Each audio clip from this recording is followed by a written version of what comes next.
الرجیم بسم اللہ الرحمن الرحیم قال رسول اللہ صلی اللہ علیہ وسلم الدنیا سجن المومنی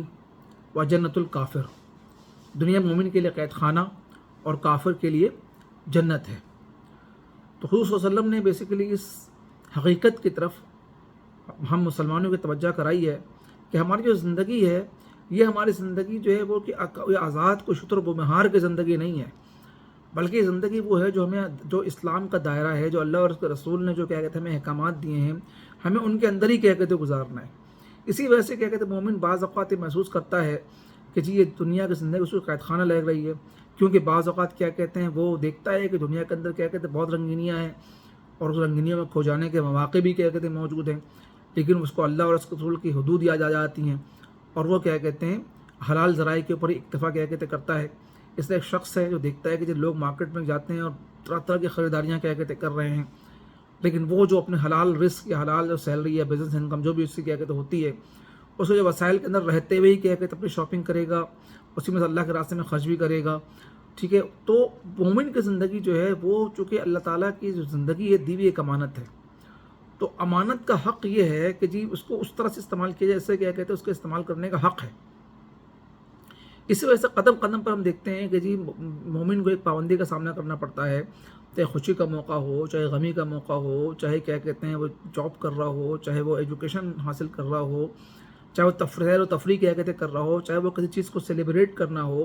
مثال کے طور پر جو مومن نہیں ہوگا اگر اس کو کیا کہتے بہت بڑی خوشی مل جائے گی تو وہ کیا کرے گا جی بہت خوش ہوگا، اشراف کو آپ کے محفلیں سے کیا کہ سجائے گا، مست ہو جائے گا. مومن مست نہیں ہوگا. مومن کیا کہتے ہیں جناب علی اگر خوشی کے موقع پہ بھی خوشی کے دائرے کے اندر رکھے گا، اللہ تعالیٰ کے سامنے سجدہ شکر کیا کہتے ادا کرے گا. اس طرح سے کیا کہتے ہیں اگر اس کو حلال رزق کیا کہتے مل رہا ہے جبکہ سامنے اس کے رشوت کے اور حرام کے مواقع موجود ہیں، لیکن چونکہ اس کے اللہ کے اس کے رسول نے منع فرمایا ہے کہ جی رشوت لینے والا رشوت دینے والا دونوں جہنمی ہیں. سود کھانے والے کو اللہ اور اس کو جنگ قرار دیا گیا تو وہ سود نہیں کھائے گا، وہ رشوت نہیں کھائے گا. تو کیا مومن کی زندگی ایک دائرے کے اندر کیا کہ تو گزرتی ہے اور ان پابندیوں کے ساتھ گزرتی ہے. اس کی مثال ایسے ہے کہ کوئی شخص اگر کیا کہتے ہیں جیل چلا جاتا ہے اور وہاں پہ اس کو جیل میں بند کر دیا جاتا ہے تو وہ وہاں پہ اس کو جیل کے رولز کو فالو کرنا، تو اپنی مرضی نہیں چلتی اس کی کہ جی میں تو اپنے کمرے میں ایئر کنڈیشن لگاؤں گا، مجھے تو کیا کہتے ہیں بہت آرام دہ کیا کہتے ہیں بیڈ چاہیے، میں تو کیا کہتے ہیں جناب والی اتنی وہ کروں گا فلاں کروں گا بے کھانا کھاؤں گا. نہیں بھائی، جو جیل مینیو کے اندر کیا کہتے ہیں آپ کا کھانا ہے وہی کھانا آپ کو ملے گا، جو کیا کہتے ہیں آپ کو کلاس دی گئی ہے اسے کلاس کے اندر جو فیسلٹیز ہے وہیں رہنا پڑے گا. تو اسی لیے فرمایا کہ مومن کی زندگی جو ایک قید خانے کی طرح ہے، اس لیے کہ ظاہر ہے کہ مومن جو ہے وہ بچ کے اللہ اور رسول کے احکامات پہ کو مد نظر رکھتے ہوئے اپنی زندگی گزارتا ہے. کیونکہ کافر جو ہے اس بے مہار کی طرح ہوتا ہے، اس کے لیے کیا کہتے ہیں کوئی پابندی نہیں ہوتی ہیں، وہ کھانے کے لیے کیا ذرائع استعمال کر رہا ہے، ہم کھاتے ہیں تو ہم دیکھتے ہیں حلال ہے کہ نہیں ہے تو ہم کھائیں گے. پھر ایون یہ دیکھتے ہیں کہ جی حلال ذریعے سے کیا کہتے ہیں وہ کھانا آیا ہے کہ نہیں آیا ہے،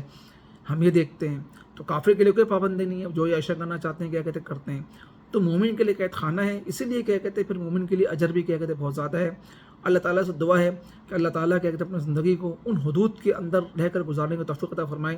جو اللہ اور اس کے رسول نے کیا کہتے ہیں ہمارے لیے مہیا کیے ہیں. چونکہ یہ جو قید خانے کی زندگی ہے یہ بہتر ہے آخرت کی کامیابی کے لیے، بجائے اس کے جو کافر ہے وہ بظاہر تو کیا کہتے ہیں اس کو زندگی جنت کی لگ رہی ہے، لیکن کیا کہتے ہیں آخرت کو اس کے لیے خسارہ ہے. اسی لیے حضور صلی اللہ علیہ وسلم نے فرمایا کہ دنیا سجن المومن، دنیا جو ہے وہ مومن کے لیے قید خانہ ہے اور جنت الکافر، اور کافر کے لیے جنت ہے. اللہ تعالیٰ اس حدیث پہ کیا کہتے ہیں کو سمجھنے اور اس پہ عمل کرنے کی توفیق عطا فرمائے. آخر دعوانا الحمدللہ رب العالمین.